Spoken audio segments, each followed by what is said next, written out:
resurrected from the dead. Look, this is where they laid his body. This is Easter. This moment that Jesus was dead, proven witness, his guards guarding everything.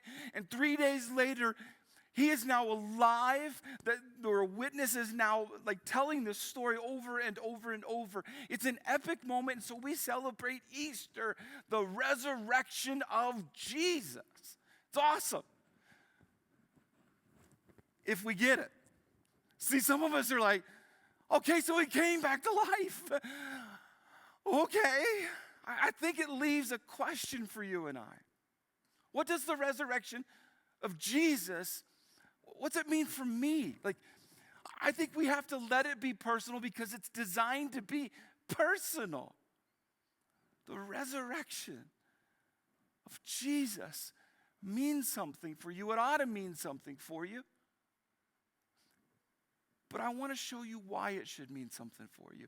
I don't want to just as a pastor or a preacher, as a Christian, I don't want to just say, it should mean something to you. You need to see what was playing out.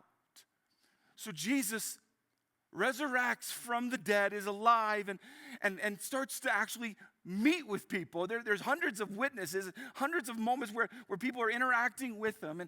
And one particular, right after the resurrection, he ends up gathering with his disciples, the people that he spent a ton of time with. And he says something to them that has everything to do with the meaning of the resurrection and Easter, and can help you and I not just be religious, but take it even further. Jesus came and told his disciples, this is big, I have been given all authority in heaven and on earth. In heaven and on earth. That's let me boil that down. Everywhere, okay? I've been given all authority. This is huge. He's telling the disciples, I'm alive. Obviously, you see this. No debate there. I have been given all authority. Authority is a big word. Okay, let me sum this up and what Easter should do and land in your soul. Jesus is King. Think about this. Jesus beats what you and I can't beat. He defies the rule of life in that you and I die. And he's like, yeah, did that, came back to life. I am king. I have all authority. He begins to distribute this information all over. I have all authority. It's a big claim. Jesus is king, and someone was like, whoa. I mean, like we went from Easter to all of a sudden now I got a king, which is, listen, let me illustrate this. You have a throne in your life. You do. I know some of you are like, no, I don't. Yeah, you do. At least emotionally, I'd say definitely spiritually, you have a throne in your life. You have this something, someone that you have given control to. You've let them take care of your demands, your needs. You've leaned in and said, I have to have you. Sometimes not always is it even claimed, but it just happens. You and I have a throne in our life, a person or a thing that we are completely dependent on. I can prove it. Let's go to what you and I right now, the season of life that we're in. Did you know this? Corona means crown. Did you know this? Some of you are like, yeah. I mean, you might drink the beer or whatever. I don't. But you've heard of this, at least seen the logos, and now you know. If you didn't know, now you know. Corona means crown. And I would say, we should be able to admit this, that the coronavirus has kind of walked into our lives trying to behave like it has ultimate authority, right? And it, well, arguably so, has demanded the attention of the whole globe. World leaders have gotten sick. Our friends and family, we have stories now, and we see our own nation impacted by this. And it feels like this coronavirus has grabbed the crown and says, I'm in charge.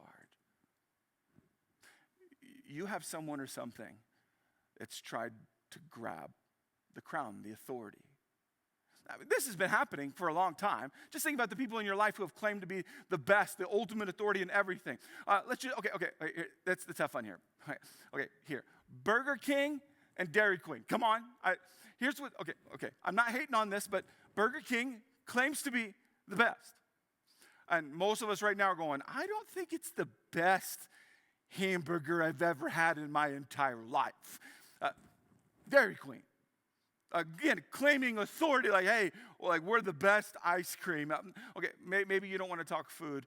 Here's what we know. Tiger King. Yeah? I'm sorry if you don't have Netflix or if you haven't experienced this. If you haven't been on the internet recently, here's what I know is this show in particular has become a conversation piece for a lot of us. The Tiger King. And I don't mean to be a spoiler at all, and I apologize if this really hurts your feelings, but this is a bit of a spoiler. It's a storyline about a guy who has a rise and a fall. That's how it is. There's something in there. I mean, you can laugh, we can see all the memes about the Tiger King. But what we know is there's an attempt in your life, in my life, all of our lives, where we begin to, here's what the word is. We try to go after control. That's what this is about. Control. Think about what this virus has done, how it's affected maybe your workplace, your family, your living situation. Control. I wonder right now if you feel out of control. And what in the world, I mean, you and I we're celebrating Easter, but if you grew up in the church, typically you celebrated Easter in a church building, maybe even wore your finest clothes. You just really went all out. I know for us as a church, Easter has often been a day where people who don't regularly go to church, everyone kind of shows up. And now a happy Easter, yet there is this season of life we're in, we're going, I don't know if I have the control that I thought I had. Control. Who's got control in your life? What has control in your life? And if you're going, well, preacher man, why are you asking me these questions? Come on, it's Easter, right? No, Easter has everything to do with this. Because when you contemplate just for a second who has control in your life, can I just offer some suggestions in that? What about a guy who can walk on water? What about a guy who can take a little meal and actually multiply it and feed thousands of people? What about a guy who can heal people? What about a guy who is willing to die for you and I, knowing all the stuff that you and I have ever done or said and said, I'm still going to die for you? What about a guy? When you think about who you're going to give authority to, who you're going to give the throne to, when you think about that, what about a guy who can die and come back to life? When you're questioning and going, okay, what I thought was all in line and in control and all lined up and working for me, but now it isn't, who do I give authority? I'd like to summarize Easter for you. Let me take you to the picture. This is an artist's rendering, right, of the tomb of Jesus. You do a Google search today at all, and you'll find this picture and other pictures, the example of the stone being rolled away, this tomb. And what this tells you and I, it's a symbol for you and I that Jesus was dead. That's why you're put into a tomb. But it's open and he's not there, meaning he's alive. It means Jesus beat death. He resurrected. And let me point something out. If someone can do this, if someone can actually beat death and has that kind of power and that kind of authority, I think you should let this person have this seat. That's what Easter's supposed to do to you and I. Remind us of who gets this seat. Because you have this seat. And if you've never made the connections that someone who can actually do the impossible, don't you want them in this seat.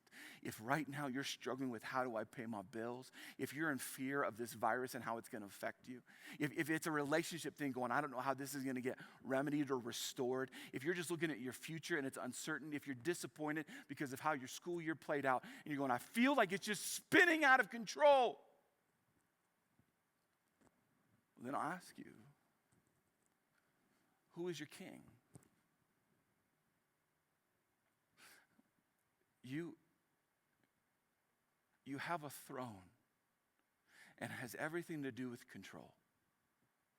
And can I just bring something up, because I think this is extremely difficult. You and I have always wrestled with this on who is our king. In fact, Jesus knew this. He knew that you and I would, I think, over and over. I don't think this is a one-day thing. You're like, I got it, nailed it. Never will I ever deal with this ever again. I think this is about you and I encounter storms and pressures in life where we're like, who's my king? Oh, this is so difficult. And so Jesus says, you know what, you're going to need to pray certain things because you're going to wrestle with certain things. So one time the disciples are like, I wouldn't even know how to pray. And Jesus says, I'm going to pray.